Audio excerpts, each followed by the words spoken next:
What up, guys? I'm back again, back from the dead.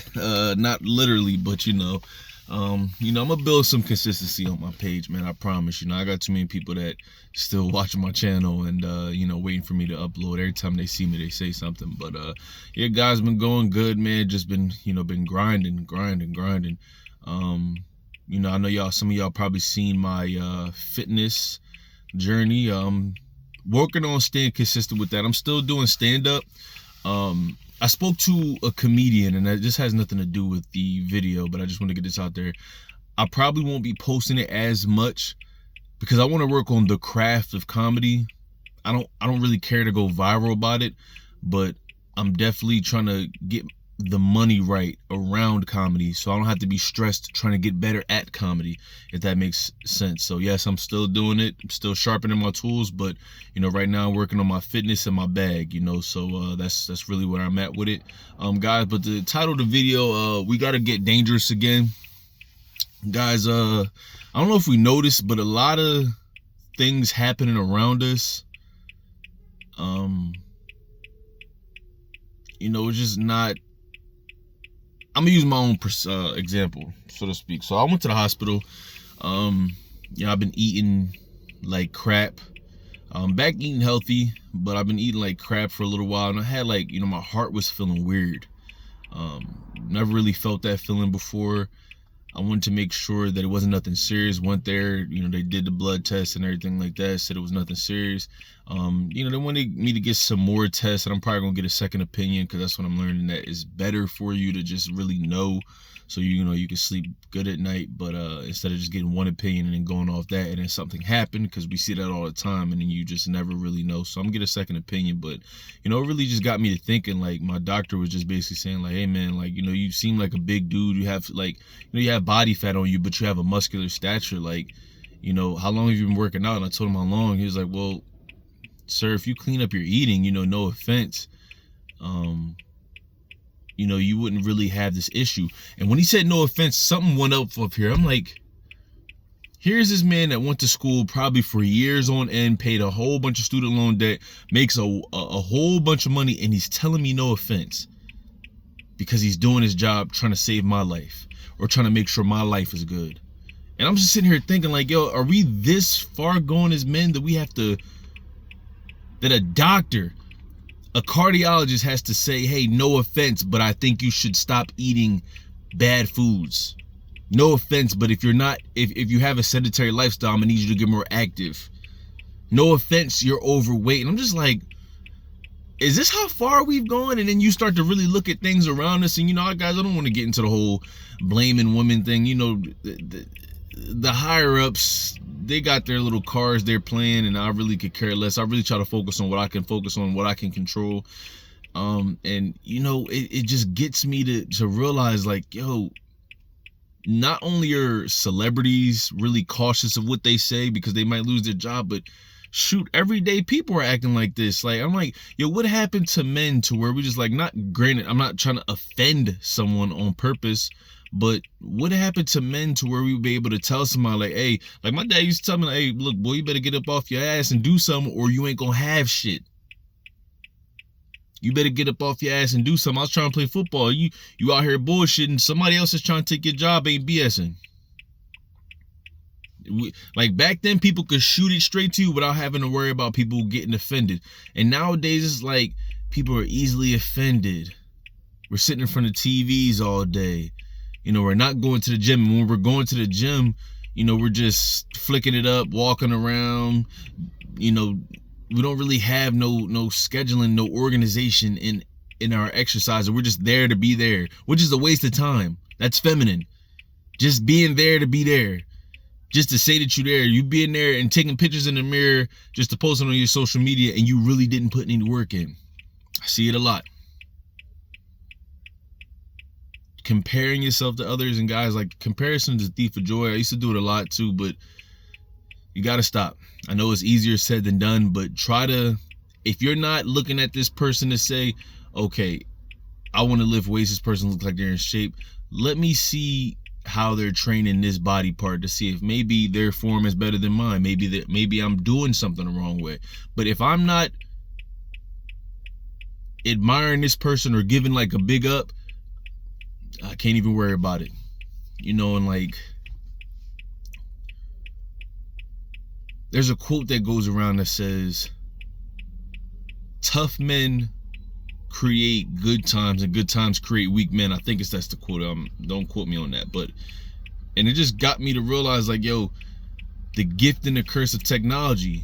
You know, back then, you know, when a baby started to cry, people had to hold them, you know, try to burp them. If that didn't work, if the diaper didn't work, you know, we really had to see what was going on with the baby. But nowadays, it's like, baby starts to cry, and if you don't believe me, look around. People just put a tablet in front of the baby's face, and then either the baby continues to cry, they don't cry, and if the baby stops crying, it's just like, all right, well, my job's done. And parents will go do whatever they're doing with the baby still in range so they can see them. But I'm just like, so now we got other people raising and programming your children at a younger age. When back then, you know, we need to get out the house. You know, maybe you take the baby for a walk if the baby's old enough to walk, or just let them go through the motion. Take them to the hospital, nothing wrong with them. Hey, well, you're gonna be sitting here screaming and crying because you want your way, then that's what it is. You know, there's a lot more men that can't even defend themselves, that are starting families. And it's just like, yo, guys, again, you shouldn't be walking around beating people up or being mean to people, but yo, just because things aren't as bad as they used to be as far as danger doesn't mean you shouldn't know how to defend yourself. Because I look at it like this, like, I want to have be able to start a family within the next 5 to 10 years, God willing, I'm still here, and have all my faculties together. But there's things that I want to be able to pass down to my kids that money just can't buy. Like teaching them how to defend themselves, teaching them that every situation doesn't cause for you to be able to fight somebody. You might need to run. You might have to talk somebody down, like, hey, yo, man, look, this is not even that serious, bro. Like, you probably know you could beat them, but hey, man, the way you can articulate yourself to that person, I've done it several times. Like, you know, people think they want to fight me, and then I'll get out the car, drive and lift, and they're like, oh, I'm like, look, bro, listen, I'm not even here to egg on. I'm not gonna call you the BAN, the BAN word. You know what I'm saying? I'm not gonna do none of that. I'm trying not to curse. You know, but just letting people know, like, I get people on edge. I get it. I get all of that. But like, what if you had to defend your family? Everybody thinks we don't need something until we need it. What if you had to run after somebody? What if you had to run at, like, you know, people lose sight of their babies all the time. Like, what if you had to run out the store and then get your baby right before they ran into the middle of the street?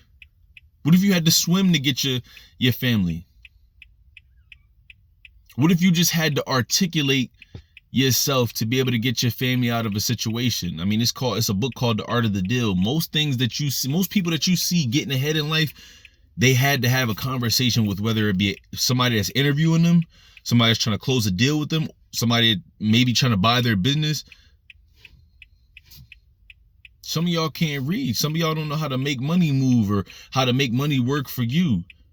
Being dangerous isn't all about being able to beat somebody up and intimidate people. Being dangerous is just being prepared. Being dangerous is being the modern day Renaissance man. I want to learn a different language. Why? Because I live in America.